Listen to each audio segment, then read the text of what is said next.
There are secrets hidden in plain sight, and I'm here to help you uncover them. Join me as we explore the unseen world. Welcome to my channel. Let's listen to the story of the stolen cookbook. They stole my cookbook, then hired me to cook my own recipes. My name is Claire Bennett. For 35 years, I built a restaurant with my hands. Not investors, not branding, hands. And at the center of it all, there was something I guarded more fiercely than anything else. My cookbook. It wasn't just leather and paper. It was margin notes written after midnight failures. It was measurements adjusted after tears. It was the evolution of a woman who refused to quit. When the fire came, I didn't scream. I stood across the street and watched 35 years turn to smoke. People said, "At least you're safe," as if safety replaces identity. The next morning on the charred beams, they found the book, blackened at the edges, alive. That book was proof I had not imagined my life. And after the fire, when the noise died and the insurance calls stopped, it became the only thing that still said you mattered. Emily arrived with tenderness, too much tenderness. She sat beside me instead of across from me. She touched my shoulder as if I were fragile. She said we should make a digital copy of the book so your recipes can outlive paper. She added softly, "Mom, you can't carry everything alone anymore." Mark spoke less, but when he did, he chose words carefully. "You deserve preservation," he said. "We'll protect it." Protect. That word is powerful when spoken by your child. "Nothing changes," I said. Mark met my eyes directly. "You'll always be the origin." It sounded respectful. It was the beginning of replacement. I slid the book toward them. Emily hugged me. Mark picked it up. And something in the room shifted so subtly, I ignored it. That was my mistake. The updates slowed. Then the language changed. Some margin notes needed clarification. Certain ratios were inconsistent. That word stung. My inconsistencies had built a restaurant. When I questioned it, Mark reassured me with calm authority. "We're standardizing structure." Standardizing. I began to hear something underneath his voice. Correction, adjustment, improvement. Weeks passed. I began doubting details I had known by heart. When confidence erodes slowly, you don't notice the collapse. You only feel smaller. When I saw Sterling and Company online, my first feeling wasn't anger. It was pride. That's what betrayal looks like at the beginning. Then I saw the images, the signature dessert, the plating pattern I perfected after years of failure, the caption "Chef Emily Sterling's original vision." My name wasn't omitted by accident. It was removed with precision. The next morning, the house felt too quiet. The space where my cookbook had rested looked strangely bare. I could not hold myself back anymore. Grief has a way of turning hesitation into emotion. So I drove 300 miles with one question repeating in my mind. When did my daughter stop being my daughter? Mark didn't deny anything. He explained it. Restaurants require clarity of leadership, he said. You never wanted scale. Emily does. The narrative was so polished it almost convinced me. Emily sat beside him, aligned. When I asked why my name wasn't included, Mark answered gently, "Multiple origins dilute authority." Then he offered me employment, senior kitchen staff, benefits after 90 days. He framed it as security. What he meant was control. "Financial stress at your stage can be overwhelming," he added quietly. At your stage. He didn't insult me, he diminished me, and the worst part? Emily didn't interrupt. That silence hurt more than theft. "When do I start?" I asked. Mark smiled. Not wide, just enough. He believed he had won. Working under your own work is a unique kind of humiliation. They called her chef. They called me Claire. Staff complimented dishes I had created onto her. She accepted the praise. At first, she avoided my eyes. Later, she didn't. Mark slowly rewrote history in meetings. Claire was always happiest supporting I had owned, my own restaurant. Now I was a footnote. One afternoon, I heard Emily tell a reporter I grew up watching food happen around me. No mention of mother. It broke something in me, not loudly, quietly, the way disappointment does when it settles permanently. And then the night arrived. Not announced by trumpets, not marked by ceremony, just a reservation under a name no one recognized. And the quiet knowledge that everything could change before dessert. When the major critic confirmed a visit, fear entered the heart, not mine, Mark's. She was flying in from New York, where reputations were made and ruined over linen-draped tables. She was known for dining anonymously and writing with surgical precision. One paragraph from her could crown a kitchen or close it forever. Mark controlled everything tighter. Reservations were triple confirmed. Staff briefed twice. Plates inspected under brighter light than necessary. But control is often just anxiety dressed as leadership. Mark barely slept that week. I could see it in the sharpness of his tone, the way he corrected small things that had never bothered him before. He hovered near the past, checking timing, wiping plates that were already clean. His jaw stayed set, as if relaxing it might cost him authority. Ego creates blind spots, and fear makes them wider. Emily felt it too. She moved faster than usual, but not smoother. Her laughter with the staff sounded forced. She rewrote the dessert plating 3 times in 2 days. Each adjustment was smaller than the last. A millimeter shift of fruit, a thinner sugar shard, a different spoon. Perfection is rarely about perfection. It's about the terror of being judged. Mark feared losing control of the narrative. Emily feared failing in front of me. Neither of them said it, but anxiety has a scent. And that night, the kitchen was full of it. Mark controlled everything tighter, but ego creates blind spots. The sugar dome, my signature, became the centerpiece. When the batch began to turn, I felt it immediately. Emily didn't. The dome sagged, just slightly. Emily's hands trembled. The kitchen grew unnaturally quiet, as if even the burners were listening. A single crack traced the surface, thin, almost invisible, but fatal. Across the room, Mark stopped speaking mid-sentence. For the first time, she looked like a child again. "Fix it," Mark said sharply. She froze.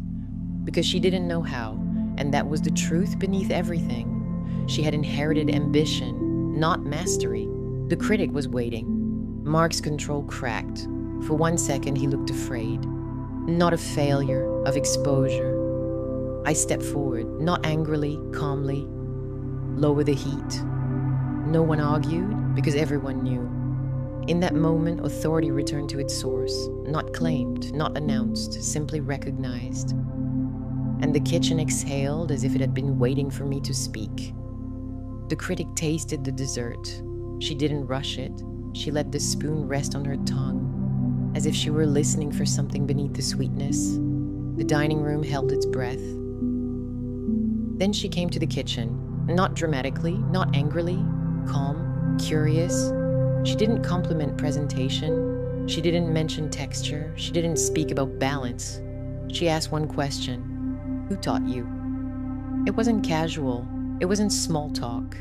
It was precise. Emily opened her mouth, closed it, looked at Mark, then at me, and something changed in her face. Not ambition, not calculation, recognition. She understood what was being asked, not who trained her, not which school, not which technique, who shaped her hands. "My mother," she said. Her voice was steady, not defensive, not proud, simply true. The critic nodded. "It shows." 2 words, "it shows." But what she meant was larger. It shows in the restraint, in the patience, in the way the sugar was pushed just to the edge, but never past it, in the confidence that doesn't need to announce itself. All of Mark's strategy collapsed into silence. No branding language could stand beside that moment. No leadership restructure could rewrite it. No narrative could replace what was evident on the plate. Because some things cannot be engineered. They cannot be optimized. They cannot be inherited by title. They can only be lived. To her service, Emily came to me alone. No investors, no husband, just my daughter. The kitchen lights were dimmed. The stainless steel reflected ghosts of the evening. Steam, flame, applause now gone quiet. Why didn't you stop me? She demanded. Not softly, not uncertainly, demanded. I looked up from the counter I was wiping. From what? From becoming this. Her hands were shaking, not from fear, from fury. You saw it happening, she said. You saw me changing. Taking over meetings, rewriting menus, letting him restructure everything, and you said nothing. Her voice rose sharp against the tile walls. You just stood there and let me turn into... She stopped herself, breath catching. Into someone I don't even recognize. I stayed still. Calm is unbearable when someone wants resistance. Silence settled between us, then it broke, not with shouting. With a sound I hadn't heard from her since she was little, a sob. It escaped before she could swallow it back. I thought I was building something, she said, voice collapsing inward. But somewhere, I started replacing you. There it was. The truth she hadn't let herself name. She covered her face, shoulders shaking now. The anger drained out of her as quickly as it had flared. I didn't want to disappear next to you, she whispered. You were always so certain, so respected. I wanted to prove I was more than your daughter. I stepped closer. You didn't replace me, I said gently. She lowered her hands, eyes red. You tried to outrun me. The words landed, not as accusation, as recognition. I was afraid, she admitted. Afraid that if I didn't take control, I'd always be standing in your shadow. You were never in my shadow, I said. You were standing beside me. You just couldn't see it. That was the tragedy. Ambition had convinced her that inheritance meant weakness, that collaboration meant invisibility, that love meant limitation. The door opened. Mark walked in. He sensed the shift immediately, the air heavier, honest.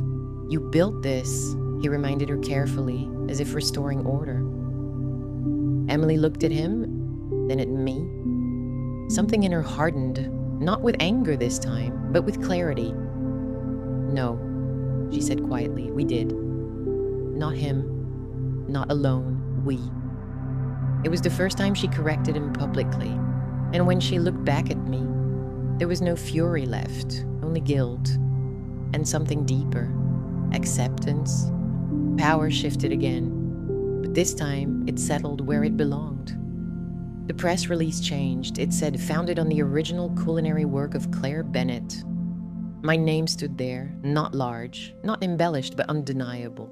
Ink can be quiet. It can also correct history. Mark never apologized. He doesn't know how, but he stopped editing my past, stopped softening my role into something more convenient, stopped speaking of evolution as if I had been a draft version. Emily began introducing me properly, not as influence, not as inspiration, as foundation. Her voice shifted when she said it, slower, steadier, certain. Now she said, I grew up watching my mother make food happen around me. And as the words left her mouth, my heart steadied in a way it hadn't in years. And something else happened. Staff started coming to me, not secretly, not hesitantly, openly. They asked about timing, about balance, about instinct, because mastery recognizes itself and it bows to experience without being told to. I no longer felt like an employee, no longer like a relic being politely preserved. I felt like the ground the building stood on, and ground does not compete with the structure above it. It does not demand applause. It does not seek visibility. It supports. It absorbs weight. It remains when trends collapse. And for the first time in months, I was no longer fighting to be seen. I was simply standing, unmoved. The review from Gourmet Times did not shout. It did something worse. It hinted. Sterling & Company shows impressive ambition, but its most compelling strength lies in the heritage mastery unmistakably present in the kitchen. Unmistakably present. Investors began asking quiet questions. Who is Claire Bennett? Mark answered carefully. Emily's foundational influence. Influence. Even in truth, he minimized, but something had shifted. Staff looked at me differently now, not politely, respectfully. Emily looked at me differently too, not defensively, uneasily, because recognition Change is power, and power unsettles people who thought they owned it. 3 nights after the review, I found Emily alone in the wine storage room, crying, not dramatically, just silently, the way grown women cry when pride collapses. "I didn't mean for it to become this," she said. "It didn't," I replied. "You let it." She looked up sharply. "What do you mean?" "You didn't steal my recipes in one moment," I said softly. "You stepped over me slowly." The truth did not accuse, it clarified. "I wanted to be great," she whispered. "You could have been," I answered, "without erasing me." That landed, because ambition built on theft never feels steady. It always trembles beneath the surface. And she had felt it. Mark requested a meeting. His tone was calm, strategic. "I think we should formalize your role," he said. He slid a folder across the table. Partner designation, minority share, structured recognition. It looked generous. It wasn't. It was containment. If I signed, I became absorbed into their structure permanently. Legally acknowledged, emotionally neutralized. "You'd be secure," he said. "Legacy preserved." Preserved, like something archived, like something finished. I looked at the restaurant through the office glass, polished, profitable, controlled, and I felt something unexpected. Not anger, distance. This wasn't mine, not anymore. "I won't sign," I said calmly. Mark's composure tightened. "Claire, this is stability." "No," I replied, "this is assimilation." He didn't like that word, because it was accurate. "You'd walk away from something this successful?" he asked. I met his eyes. "I've walked away from ashes before."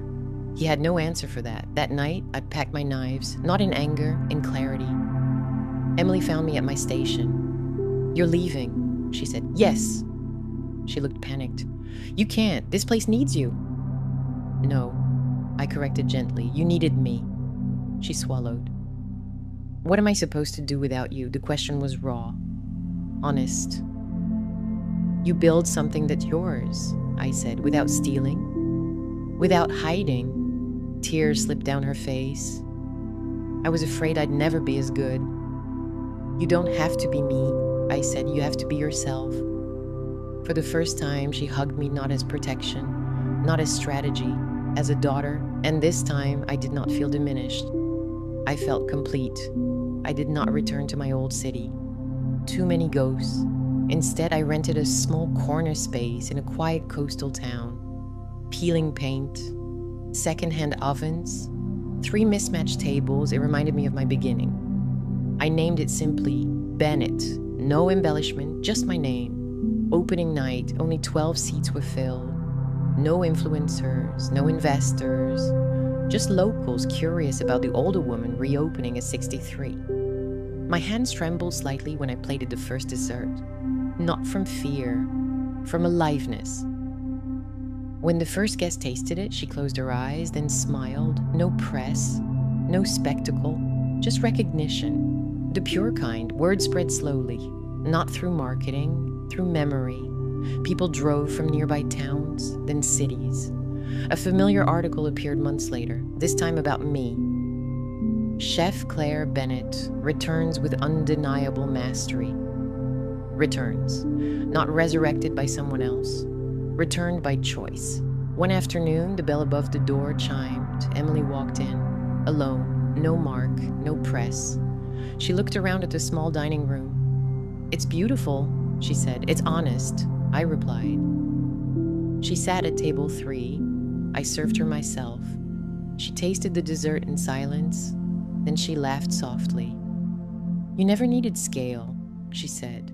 "No," I smiled. "I needed freedom." She reached across the table. "I'm opening a second concept," she said carefully.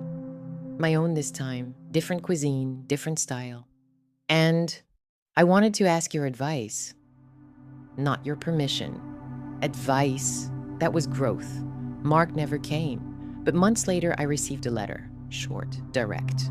"You were right. Mastery cannot be engineered. I underestimated you." It wasn't apology, but it was admission. And for a man like him, that was seismic. Sterling and Company still thrives. So does Bennett. But they are different kinds of success. One was built with ambition, the other with identity. They tried to turn my